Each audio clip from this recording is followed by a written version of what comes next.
ময়মনসিংহের বাজারে কমেছে বেশিরভাগ সবজির দাম, চড়া রয়েছে মাছ মাংসের দাম। মিশ্র প্রতিক্রিয়া দেখা যায় ক্রেতা বিক্রেতাদের মধ্যে।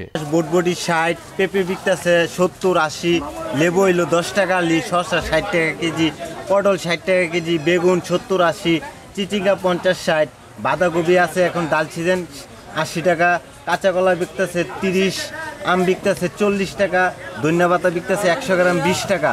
শসা নিছে, শসা 60 টাকা করে নিছে, লেবু 20 টাকা, লেবুর 10 টাকা খালি। লেবুর দাম এখন অনেক কম, ঠিক আছে, বাজার অনুযায়ী অনেক কম, তো এভারেজ সবকিছু।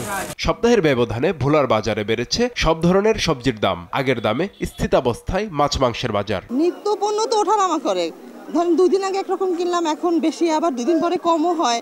পরপর যখন আমদানি হয় 2-3টা গাড়ি যখন আসবে তখন হয়তো আপনার হলো মালের দাম একটু নিয়ন্ত্রণ আসবে। সাপ্তাহিক ছুটির দিনে ক্রেতা বিক্রেতাদের উপস্থিতিতে জমে উঠেছে চাঁদপুর মাছঘাট। ইলিশের দাম কেজিতে কমেছে 400 থেকে 500 টাকা। মাছের সরবরাহ বাড়ায় দাম কমতে শুরু করেছে বলে জানায় ব্যবসায়ীরা। দেখতেছি মাছ ঢাকা থেকে সাশ্রয়ী মূল্যে পাওয়া যাচ্ছে, দেখা যাচ্ছে।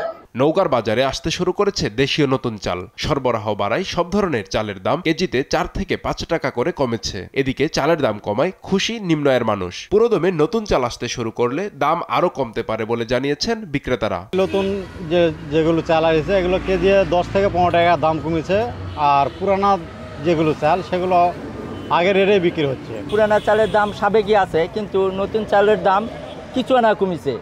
এই ক্ষেত্রে আমরা কিনতে যাই দাম বেশি, বাজার তুলনায় দাম আরও কমার উচিত।